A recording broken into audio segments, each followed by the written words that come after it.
Un jeune homme du nom de Mamadou, qui voulait apprendre à lire et à écrire, partit un jour à la recherche d'une école. Il quitta sa province pour se rendre dans la région du Cayor, au Sénégal. Là vivait un savant qui enseignait aux enfants. Mamadou resta auprès de son maître aussi longtemps que nécessaire. Quand il sut lire et écrire parfaitement, il décida de rentrer chez lui. Le jour de son départ, un camarade de classe, qui appartenait à l'espèce des génies, lui dit « Nous sommes amis. Puisque tu t'en retournes chez toi, je vais te charger d'un message pour mes parents et je te transporterai dans ton village à la vitesse de l'éclair. Tu ne sais pas qui je suis, mais moi je te connais bien, car nous sommes nés au même endroit. Nous autres, les génies, nous vous reconnaissons très bien, mais vous, les humains, vous ne pouvez pas nous apercevoir. Quand tu seras chez toi, mets à ton doigt cette bague d'argent et tu pourras voir les génies et leur village. Si tu l'ôtes ou si tu la perds, tout disparaîtra de nouveau. » Le génie demanda ensuite à Mamadou de s'asseoir sur son tapis et de fermer les yeux.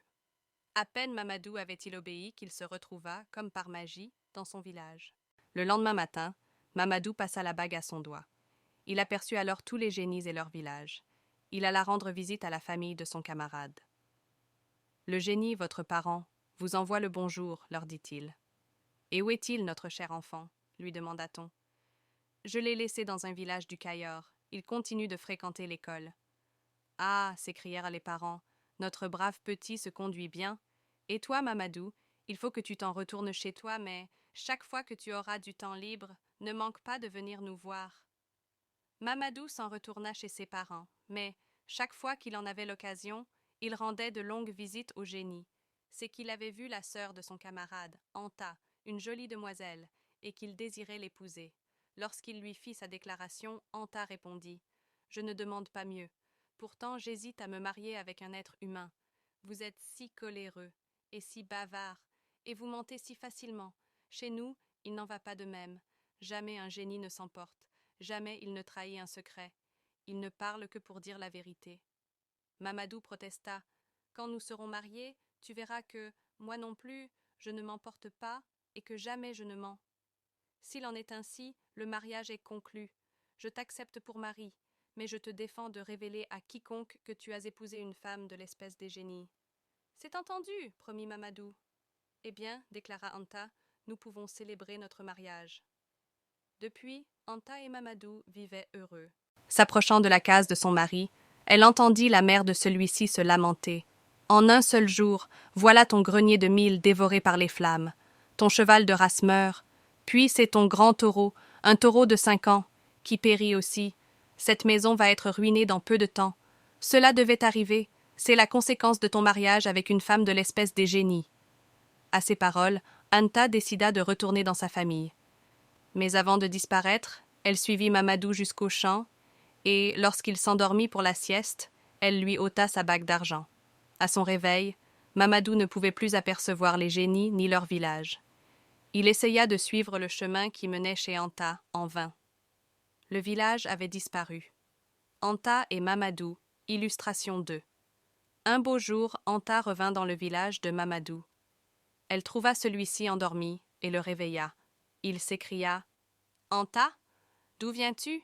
Je viens de mon village. »« Ce n'est pas vrai. Vous l'avez tous quitté. »« Non, nous l'habitons toujours. Alors pourquoi ne vivons-nous plus comme autrefois? C'est qu'à présent, notre mariage est rompu de par ma volonté. »« Pourquoi l'as-tu rompu? »« Parce que tu n'as pas tenu ta promesse. Quand tu m'as demandé de devenir ta femme, ne t'ai-je pas déclaré qu'il me serait difficile de le rester parce que, vous autres humains, vous vous emportez, vous mentez et vous bavardez à tort et à travers. Et quand donc me suis-je emporté? En quoi ai-je menti? Pourquoi dis-tu que j'ai été bavard? Tu as eu la langue trop pendue. Mais à quel propos? Dis-le-moi enfin. Souviens-toi du jour où ton grenier de mil fut consumé, où ton cheval est mort et ton grand taureau est tombé dans le puits. Tout cela, je ne l'ignorais pas. Mais je suis parti pour ne plus revenir, car j'ai entendu ta mère se plaindre de moi, ce qui est la preuve que tu lui as révélé notre secret et que tu as trahi ta promesse. Je vais te raconter ce qui s'est réellement passé. J'étais resté près de toi jusqu'à l'aube. Azraël, l'ange de la mort aux bras parsemés d'yeux et portant un arbre sur la tête, est venu. Il voulait s'emparer de toi. Je l'ai repoussé et rejeté sur ton grenier de mil, qui a brûlé. Il a essayé alors d'emporter ta mère. Je l'ai jeté sur le cheval, qui s'est effondré sous son poids. Il s'est néanmoins entêté à rester, prêt à se venger sur ta sœur. Et moi, une troisième fois, je l'ai combattu et repoussé. Il est tombé sur le taureau, qui mourut en basculant dans le puits. Si je t'avais laissé mourir, ainsi que ta mère et ta sœur, que serait devenue ta maison? Elle aurait été perdue, et si vous êtes tous encore en vie, ce fut grâce à l'incendie du grenier de mil, à la mort du cheval et à celle du taureau. Ne vaut-il pas mieux que les choses se soient passées ainsi? Tu m'as trahi, mais avant de te quitter pour toujours, je devais te révéler la vérité. Et Anta s'en alla. Jamais Mamadou ne la revit.